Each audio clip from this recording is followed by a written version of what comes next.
Power Women podcast. For your career and your life, no matter what business you're in. Hello and welcome to a brand new episode of the Northern Power Women podcast. I'm Sam Walker from the scorching deserts of Arizona. And of course with me is the marvellous Simone Roche from the, dare I say it, balmy Liverpool Riviera. What's the weather been up to this week? Drizzly and some real wind and rain. Ta-da. Regular Merseyside summer then, I'm guessing. Oh, you can tell I'm happy about it, can't you? You can tell. I mean, yes, it's good for the vegetables, but no, not good for my soul. It's tricky, isn't it? And I feel this week a lot of people have reached a point in lockdown / coming out of lockdown / where the heck are we, no one really knows, of thinking, I'm done. I don't know what to do with the space in my brain right now, because I think we needed to have an end in sight and it's just not there.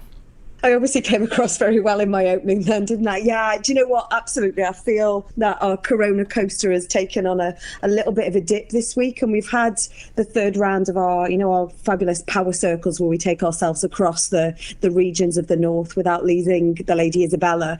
We had the first couple a week ago, like last Monday, and there was definitely a real... like you could feel and you could see, we're on a Zoom call, you can see the shoulders down. And I think you're right. It's that in, out. Are we in? Are we out? What are we doing? We're hearing about illegal raves. We're hearing about beaches. We're hearing about the bars have now just all reopened. There's local lockdowns and all this kind of stuff. And it's, I think there's a fear, isn't there? Because when we went into lockdown, we didn't know how long it was going to last. And if someone had mentioned 14 weeks or whatever, we would have gone crazy. Don't be daft. So I think there's a real worry of going back or staying in without knowing the end. I'm speaking to young people at the moment through our Northern Power Futures arena and agenda, and actually using the words, I'm afraid of COVID. Yet on the other side, there's a whole other bunch of young people who are, raving into the night illegally. I'm not going to deny, I think there's been a bit of shoulder slumping a little bit this week. And I genuinely don't think the weather helps. No, you're 100% right. And I've seen that a lot across social media. A lot of people I'm in touch with saying exactly the same thing. Two things. Number one, I said to a very close friend of mine who's really struggling this week, again, with 2 children at home, with her job, with suddenly realising we thought we'd be out by now and we're not. I said to her, with this Corona coaster, you've got to go with the downs as well as the ups. Go with that feeling. Don't fight it. And we've talked about this in previous episodes. No feeling is final. Just let yourself sit with the fact that at the moment things are really hard. And I think we have this natural, I guess, a survival mode to go, we need to fix this. We need to break away from this feeling. We need this feeling to stop. We need to feel happy and uplifted again. And sometimes we have to remember that's taking up energy that we simply don't have. So sitting and just going, do you know what? It's hard at the moment. How does that feel? Feels bad. Okay, it is what it is. And not raging against it, because we aren't in control. And that's the tough thing. To follow up from something you just said about some of the raves in the UK and the people meeting up. Here, it was reported today, here in the States, in Alabama, COVID-19 parties are being held amongst young people, where somebody who has been tested positive for COVID-19 will show up. They will all have a party. They put some money in a kitty, and the first person to present an official positive test result for COVID-19 following the party gets all the money in the kitty. They're playing with their health. And I really, really hope this is some crazy elaborate hoax, but it's been reported by several officials. And that just makes my brain hurt a bit, to be honest, and makes my heart heavy. Oh, do you know, I don't understand that. I can't understand that at all, especially in the States where the health system, there is no national health service. So no. They could die. This is literally Russian roulette, isn't it? And I'm speaking over here to young people who are actually people of all ages, but particularly young people as well, frightened to go to the doctor to get something checked out because of what might be around. And actually, it's not explicit to young people. I've got a little lump on my leg, and I'm like, oh, I'm putting it off because you just think, oh, well, I don't want to. And then you think, well, actually, then maybe I need to lead and go and do that. But actually, no, I'm a bit scared too. So the fact, I'm fuming, Sam. How can they do that? What value money over life? What value of the person who even had the idea in the first place that thought that would be a good wheeze to do that? Oh my God, just ridiculous. Not heard that. Absolutely incredible. Dumbstruck. Well, here in Arizona, I'll do it for a bit of light relief. Our governor, Doug Ducey, has... it's a mood lifter every time, and I don't know why. Or as I saw somebody refer to him on Twitter today, and this is incredibly childish and exactly the humour that I needed this week, Doug Douchey, as they called him, as in douchebag, Doug Ducey. He's actually reinstated some lockdown measures. So from 8 o'clock last week, I think it was a Wednesday night he did it, or a Tuesday night, bars are closed again because some of the images coming out of full-blown nightclubs full of 1,000 people, which was just incredible. We've got such a spike here in Arizona. Bars have been closed down again. Certain restaurants have closed down again. Many other restaurants which are officially allowed to stay open. It's all to do with the liquor license. It's all quite confusing. But a lot of them have now closed and said curbside delivery only. Gyms have closed.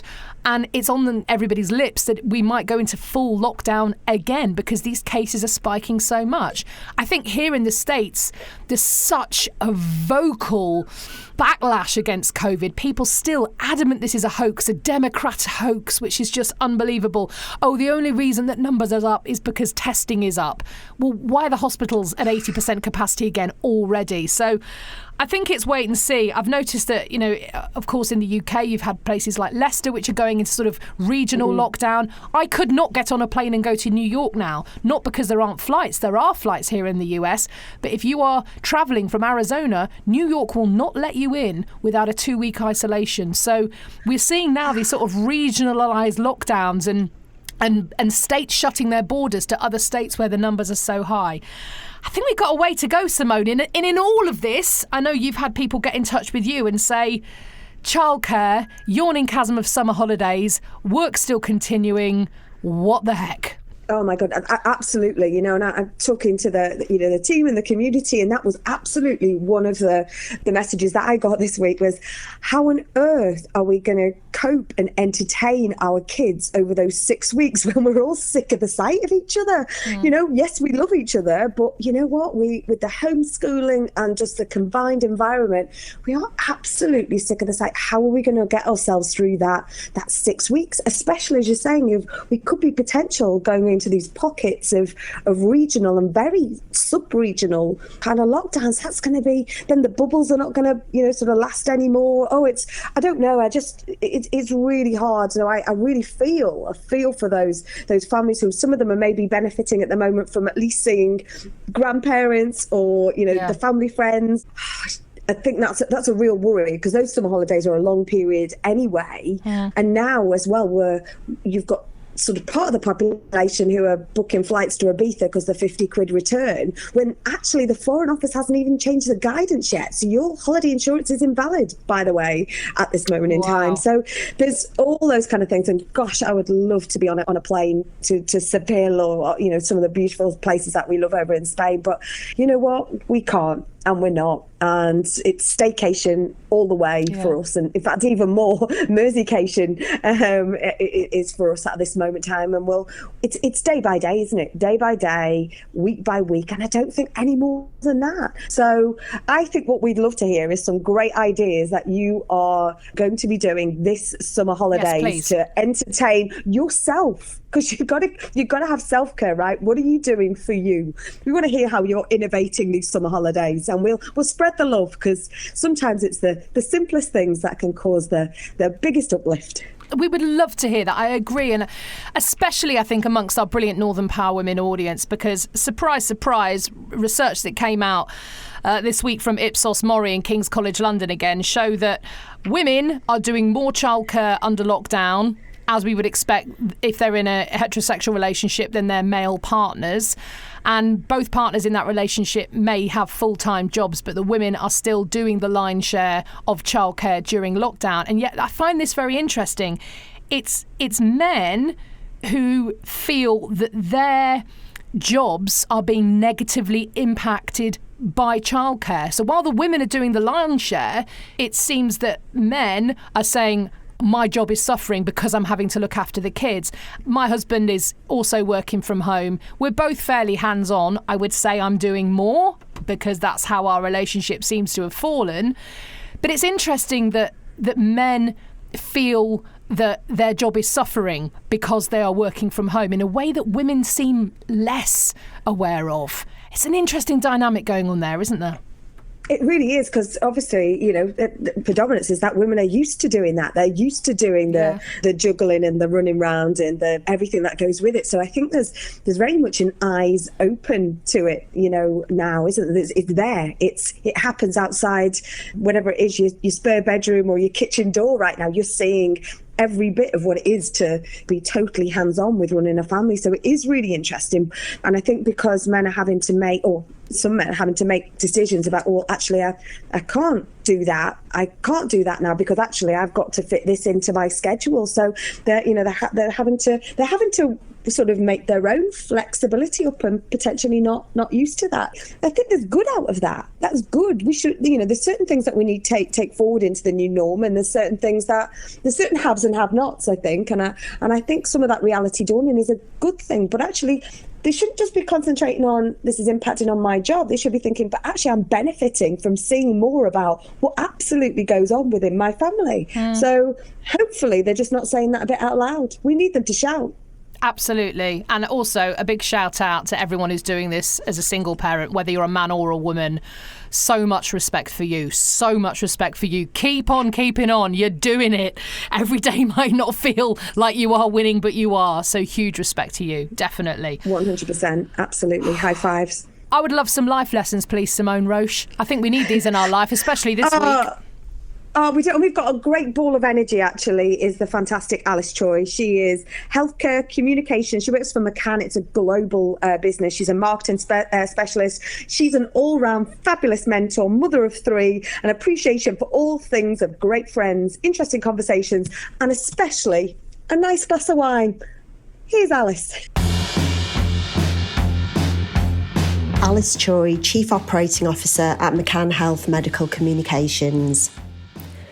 What's one piece of advice that had really stuck with you? I actually have 2 pieces of advice that I was given that I've found really invaluable. The first is that everything happens for a reason, and I've genuinely come to believe this and found it to be very true in both professional and personal settings. The second is don't stress about things that you can't control and just focus on what you can. If you had a chance to change a decision in your career, what would it be? So I guess for me, it's probably more of a question mark rather than a definite need to change a decision. I have been with my current company for the best part of 20 years now, so I think it's fair to say that I have wondered whether I would have benefited from moving around more and being exposed to different things. So not a regret per se, because at the same time, I've really enjoyed working with my colleagues and I've learnt new things as I've gone along, but I suppose more of a question mark. What advice would you pass on to someone starting their career today?